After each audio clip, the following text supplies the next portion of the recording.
am Bush, and today we are joined by an alt-pop singer-songwriter who last year released an album that, oh my goodness, the sounds that are captured, the energies inside of this album with a pleasure. It gives me pleasure when I hear it. It makes me want to jump up. It makes me want to dance, and I bet it does the same to those who have heard it too, because it is just incredible, front to back, and we are here to dive behind this album and oh so much more with our guest today, VISSIA. How's it going today, VISSIA?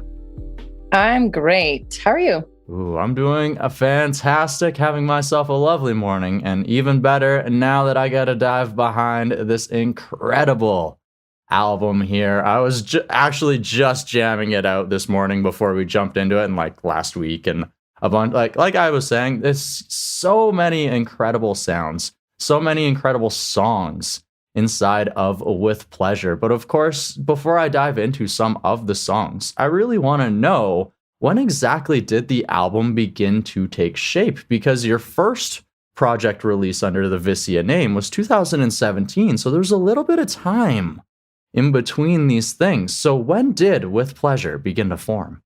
Yeah. Well, first of all, thank you so much. I think, this record is just a little bit different than my previous ones because there were a couple songs that I had started writing a few years prior, but most of the record for With Pleasure was written in the span of a few months, like right before I recorded it. So, like a lot of songwriters, I'm always collecting like little bits and pieces and voice memos and things like that. So it was kind of just a matter of like sifting through all of these little bits that I'd collected, and then, sometimes coming up with brand new ideas too. But it was the end of 2019, probably like November, December, and then into January of 2020 is when most of it was written. So, yeah.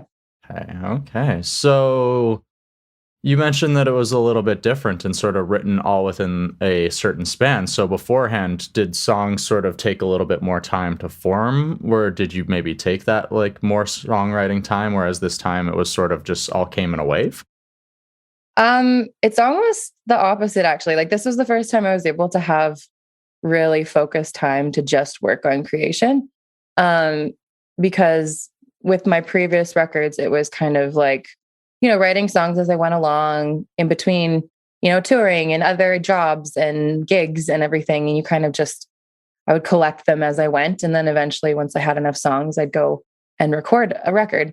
And with this one, thanks to some really wonderful funding from Factor and Edmonton Arts Council, I was able to actually really dedicate more focused time, just like in a shorter amount of time.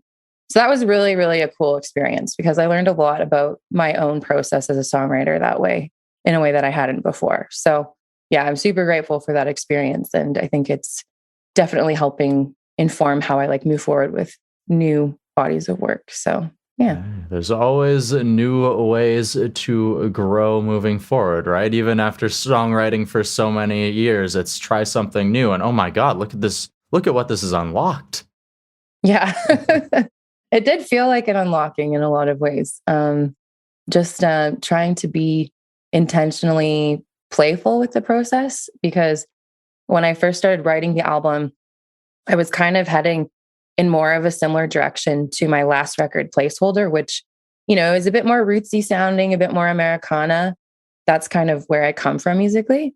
But with this record, With Pleasure, I kind of took a step back and kind of wanted to decide what I really wanted to do with it. And so it is a bit of a taster pack, I think, because I got to explore a lot of different sounds and a lot of different, just emotions, really. I mean, emotion is really what I'm all about. So, it's going to be fun to see what the next thing turns out like, because at this point, nobody knows, not even me. So, yeah, we'll see. We'll get there when that wave of songs comes, right? Yeah. Well, and I like how you mentioned there just exactly that. There's so many different sounds, and there is some of that maybe sound of like that older vibe too, captured in a couple tracks, but you also have that newer, that alt pop. There's some 80s energy inside of this album. There's like some 90s too, and just like not just capturing like different genres, but different like time periods of music and everything really going inside of this album. Mm-hmm. I'm really inspired by other music. Like, and I listen to a lot of soul, neo soul, R&B, and of course pop music. And pop is such like a huge umbrella, so there's so much you can find these days. And yeah, it's just super inspiring. Like there are so many options as a creator, as an artist. So yeah, with this one, it was really, really fun and freeing to just kind of push myself into new directions and then just kind of follow to wherever it leads. So. All right. So you mentioned that this album, the end of the writing process was kind of around the beginning of 2020. And of course, all of us know the last 2 years have held a lot of adaptation for artists, some difficulties, some trials, some tribulations. I mean, for all people. But of course, for those in the art industry, it's been a little difficult. So when it came to the recording of this album with Pleasure, were you actually able to get inside of his studio just because of maybe it was a little bit of a smaller crew, or did you guys sort of do like the online sending files back and forth? How did that process come together? Well, we actually tracked it all right before everything kind of shut down, before COVID got here to Canada. So I was finishing writing while we were in the studio starting to track. So January and February, we tracked the whole record, and we had I had some musicians come in and play on it as well. So that was all fine. And then March was like, okay, it's time to mix the record. And I was about to go on a tour as well. And then, as we all know, that didn't happen for a lot of people. It just couldn't. But I felt really lucky to have at least, gotten that far, because, the mixing process, like, you don't really need a ton of people around for that. But, it definitely shook up my plans a lot, because I had to kind of reassess and figure out what to do. But yeah. Hey, and you did exactly that. Maybe it took a little bit of time to getting the album itself out, but there's been 6 different singles that have been released off of the album so far. 4 that came beforehand, and I believe 2 that have came after. One a lot more recently, because you actually released a music video for your track I Just Want to Hold You just about 2 weeks ago now here. So still, the wheel's still in motion on this album. Yeah, it's video was something that I hadn't really spent a lot of time on before this record, and I think by way of the pandemic just forcing us into these different ways of focusing our creative time and just doing what we can with what we have, that kind of ended up being a big focus. And like visuals are just really important these days too. I think when you're releasing music, folks love watching videos. And I mean, I do too. I get a lot out of, video productions and watching and seeing what people can do. And, there's always various budgets too happening. You're like, okay, this is like $1 million video. This is like $1,000 video. And they're both amazing. Like, it really challenges you to get creative. So yeah, with these videos, it's been nice to kind of, the record came out at the end of April. It's not quite a year old. And it's kind of a nice way to be like, hey, like, here's another little piece of it again, just to remind you in case you forgot. I don't know. There's just like a lot of things being released these days. Right. So, but yeah, video has been a lot of fun and challenging and a lot of work, but I do enjoy having like this other way of expressing, the songs. So I'll be doing lots more of that.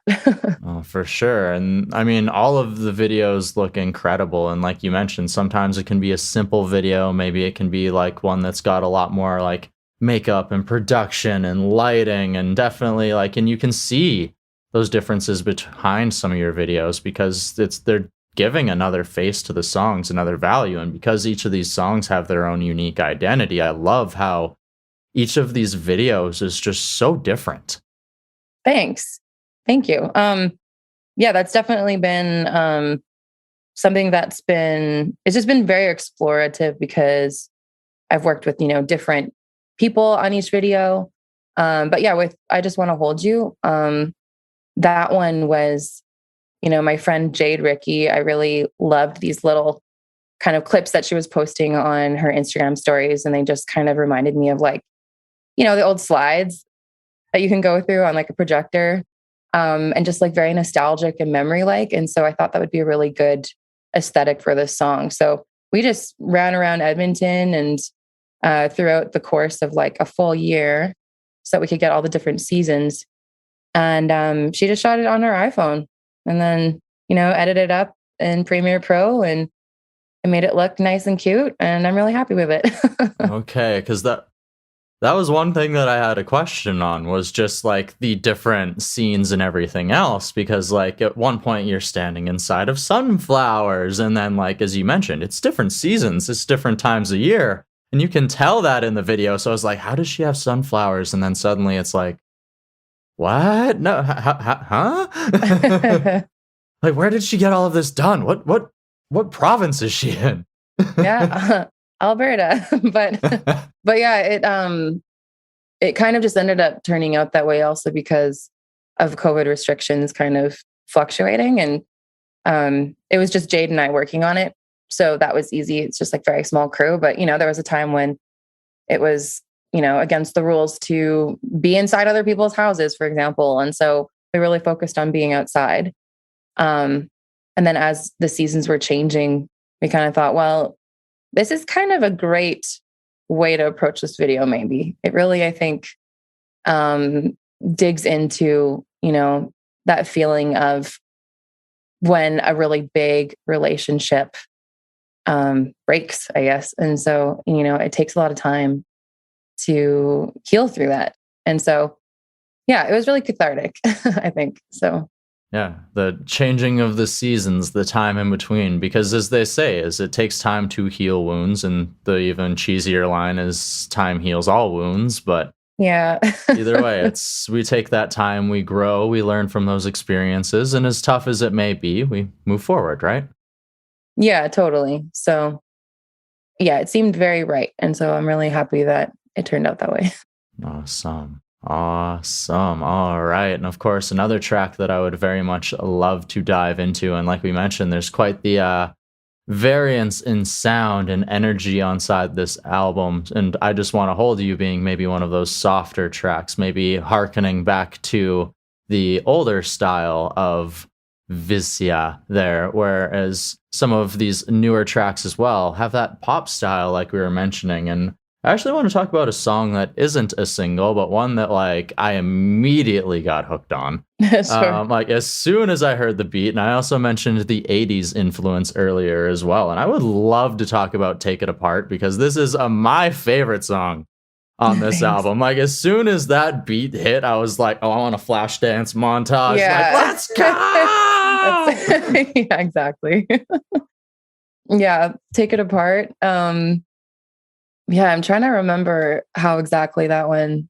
I mean, I wrote most of these songs on piano, and in the past, I'd really sat down with guitar. So that was kind of like a nice, just kind of trying to get outside of my box, I guess. But yeah, it started with the chorus. So I remember sitting at the piano and I had like the chorus progression, and I just, a lot of times if I have like a melody idea, I don't really have lyrics right away. I don't know what it's going to be about. But just this like take it one time kind of thing, like repeating it. And I was like, man, that sounds like so 80s and like outside of anything I would do. But I was like, well, let's just run with it and see what happens. So yeah, that one was super fun. And I grew up listening to a lot of the Killers, and I mean they're still making music. But like Brandon Flowers, love that stuff. But also with the 80s vibe, like I'm such a huge fan of The Weeknd as well. And he always has like all these 80s synthesizers, and the production is just like incredible. So yeah, I guess I was kind of drawing on some influences like that kind of indie pop rock kind of thing with 80s. I don't know. But yeah, it's the kind of song that it's not over till it's done. It's like even live, it's like it's quite a little 3-minute marathon, you're like, or a sprint rather. You know what? It's a sprint. Because I love the energy of that song. So Well, of course, live the energy has to match that too. So I can imagine that you're moving around and got yeah. quite the stage show going for it.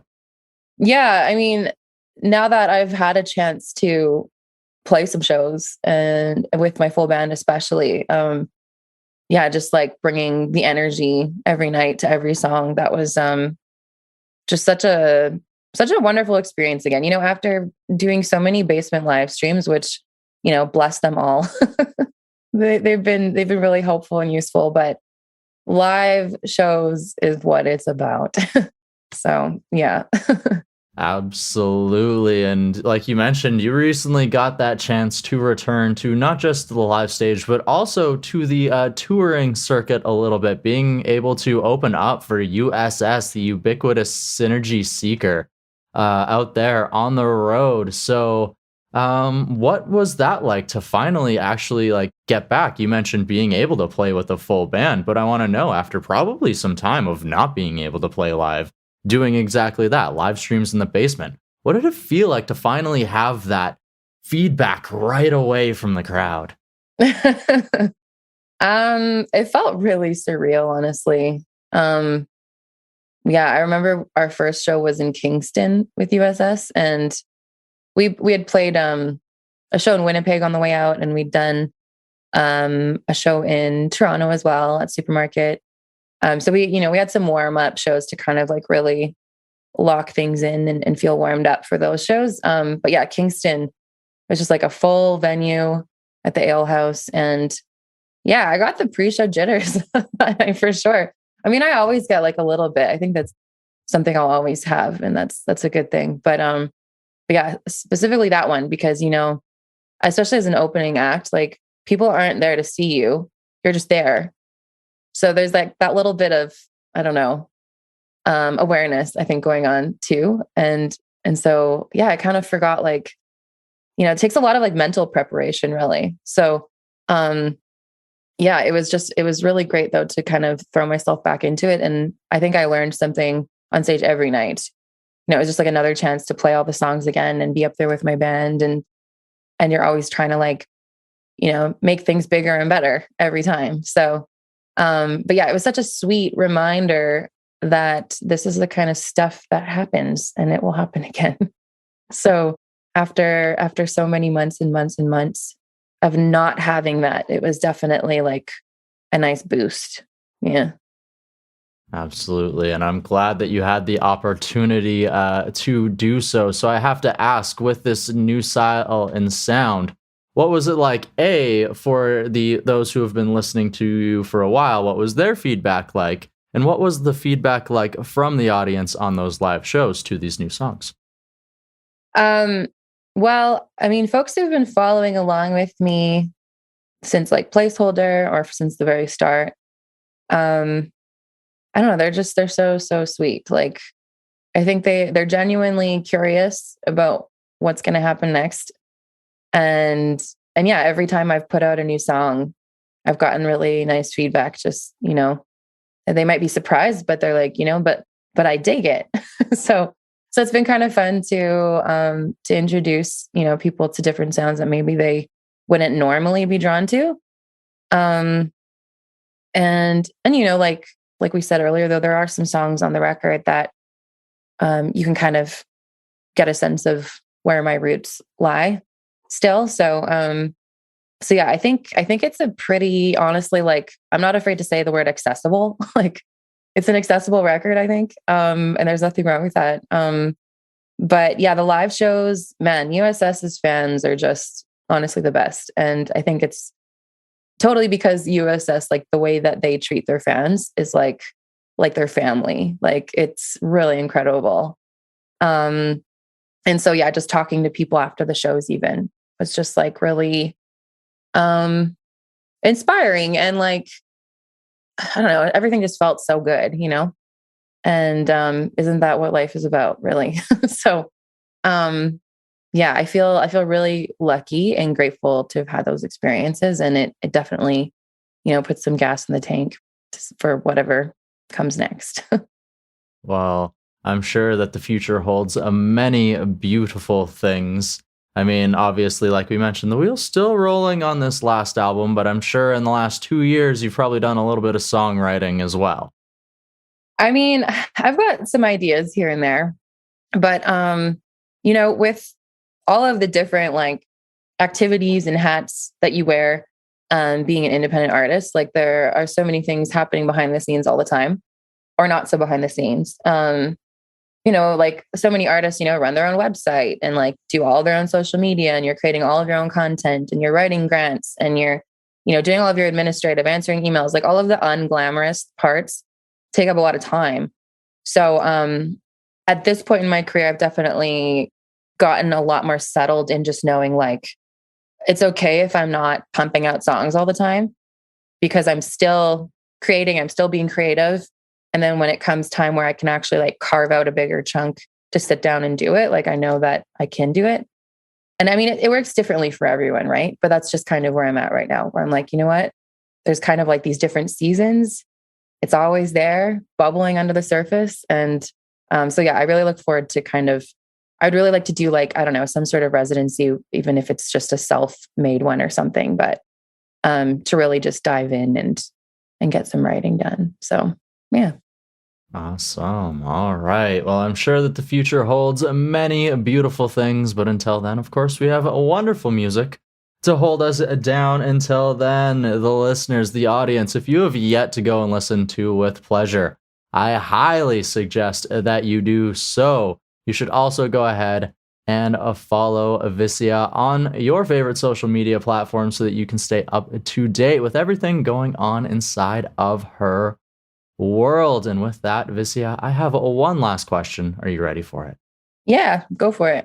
Awesome. All right. So we have talked about this process the last 2+ years or so now of crafting this album, finally getting it out into the world, some of the energies that were captured inside of it and otherwise. But what I would like to know is now, through this time, through this process, how exactly has it helped you to grow as a person, or what has it taught you about yourself? So much. Yeah, I mean, from a creative standpoint, I've learned so much, and I think I touched on that a little bit, but yeah, on a personal level too, like I feel like, there's some songs on it that are just like a completely different, in a different light than anything I've put out before. Like, there's some songs that are about just like love and like having fun, and I hadn't really dug into that side of myself creatively before. It's like so easy to write about the things that are going wrong. But in saying that, it's like something I've really been realizing and working on accepting is how I'm not going to be just light or just dark. Like you have both. And it's okay for both of those to exist, and it's necessary. And so, the idea of with pleasure is how, we can find pleasure in all of the experiences, even the hardest ones. And I'm finding that more and more, I think, as I grow and as I become a better communicator and just become more unapologetic. So, yeah, it definitely feels like, real confidence, I think, which is nice. Hey, you keep being you. You keep being that unapologetic force. Let the world know. Keep giving us anthems to dance to, have good times to. Yes. Give the world more VISSIA. Thanks. All right. And I want to say thank you so very much for taking the time to dive behind this latest album, With Pleasure, with us here today on the DTP. Thank you so much, Colton, for having me.